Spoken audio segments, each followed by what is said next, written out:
পতিত নিস্পৃহ যিটো সেহি ভকত কনমো ৰসময়ী মাগো ভকতি। আজি আমাৰ এই সভাত উপস্থিত ভাৰতবৰ্ষৰ সন্মানীয় গৃহমন্ত্ৰী, আমাৰ সকলোৰে প্ৰেৰণাৰ প্ৰতীক শ্ৰী অমিত শ্বাহ ডাঙৰীয়া, আমাৰ মাজত উপস্থিত অসমৰ বিভিন্ন সত্ৰৰ পৰা অহা আৰু মঞ্চৰ দুই কাষে আসন গ্ৰহণ কৰা সন্মানীয় সত্ৰাধিকাৰ প্ৰভু ঈশ্বৰসকল, আমাৰ বৰদোৱা সত্ৰৰ সত্ৰাধিকাৰ, দুইখন সত্ৰৰে সত্ৰাধিকাৰ প্ৰভু ঈশ্বৰ যোগেন্দ্ৰ নাৰায়ণ দেৱ মহন্ত ডাঙৰীয়া আৰু অম্লানজ্যোতি দেৱ গোস্বামী প্ৰভু ঈশ্বৰ ডাঙৰীয়া, আমাৰ মাজত উপস্থিত ভাৰত চৰকাৰৰ কেন্দ্ৰীয় মন্ত্ৰী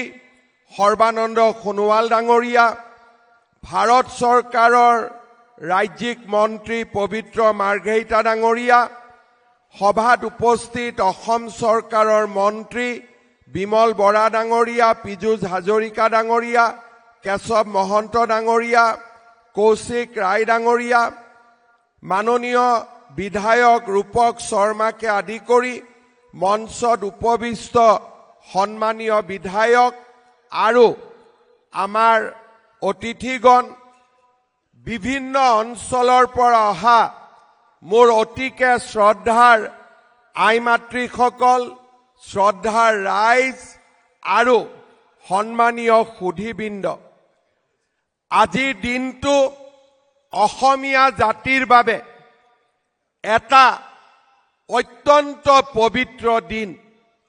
আমাৰ মনত আছে 2021 চনৰ 25 ফেব্ৰুৱাৰী তাৰিখে বৰদোৱা সত্ৰৰ পৰা আৰু সকলোৰে উপস্থিতিত ভাৰতবৰ্ষৰ মাননীয় গৃহমন্ত্ৰী অমিত শ্বাহ ডাঙৰীয়াই মহাপুৰুষ শ্ৰীমন্ত শংকৰদেৱ আবিৰ্ভাৱ ক্ষেত্ৰৰ আধাৰশিলা স্থাপন কৰিছিল।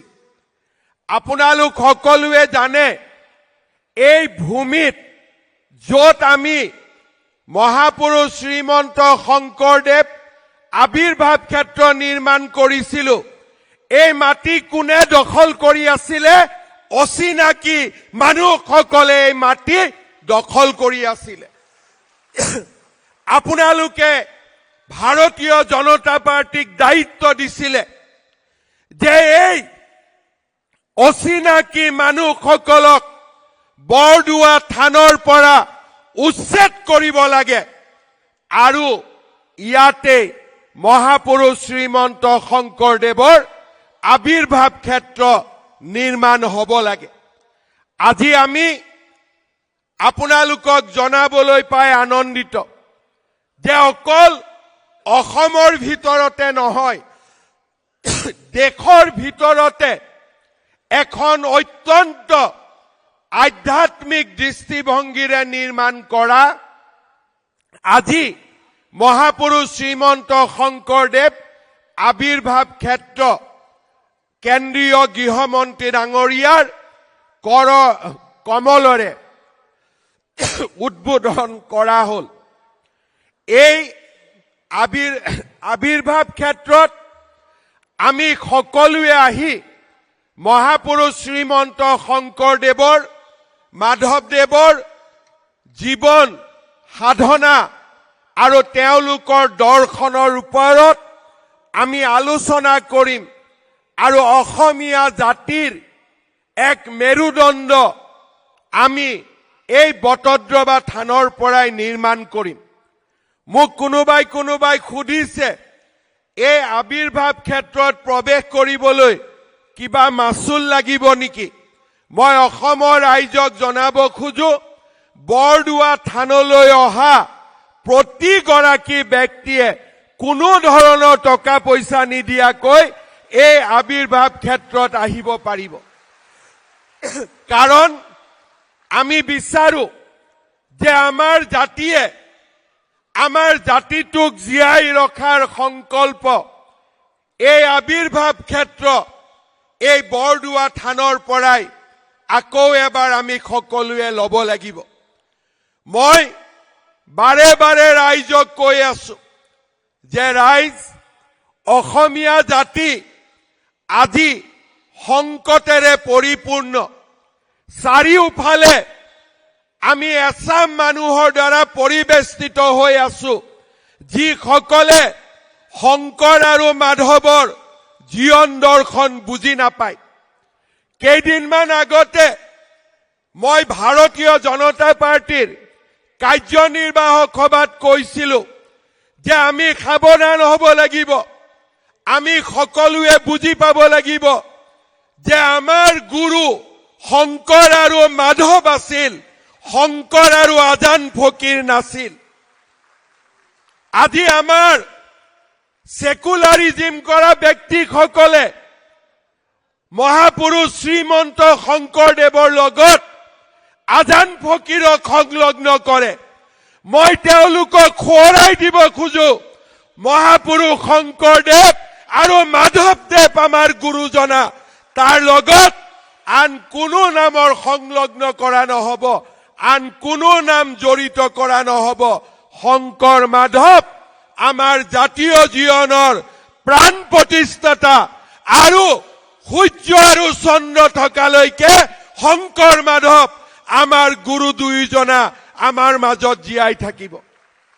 শ্ৰদ্ধা ৰাইজ, আপোনালোকৰ আশীৰ্বাদত আমি এখন চৰকাৰ গঠন কৰিছিলো, যি চৰকাৰে প্ৰধানমন্ত্ৰী ডাঙৰীয়াৰ আশীৰ্বাদত অসমলৈ বিকাশৰ এক গংগা নমাই আনিছে। কিন্তু আমি বিশ্বাস কৰো যে বিকাশৰ লগে লগে আমাৰ জাতিৰ পৰিচয়ও থাকিব লাগিব, জাতিৰ অস্তিত্বও থাকিব লাগিব। যদি জাতিৰ পৰিচয় নাথাকে, বিকাশৰ কোনো মূল্য থাকিব নোৱাৰে।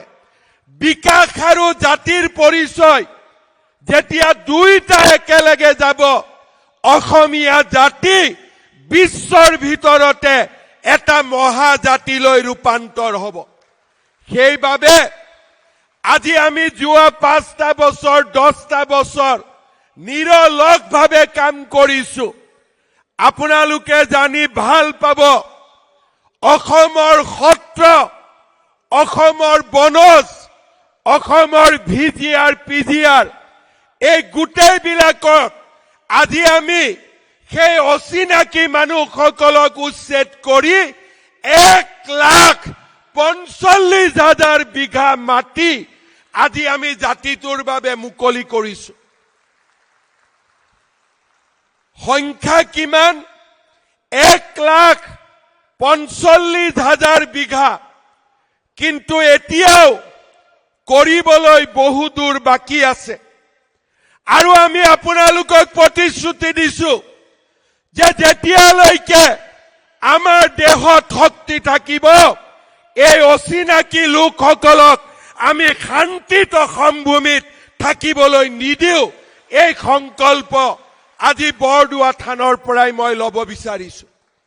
শ্ৰদ্ধা ৰাইজ, আমি জাতিক নিৰ্মাণ কৰিব লাগিব। আমাৰ জাতি মহাশক্তিত পৰিণত হ'ব লাগিব।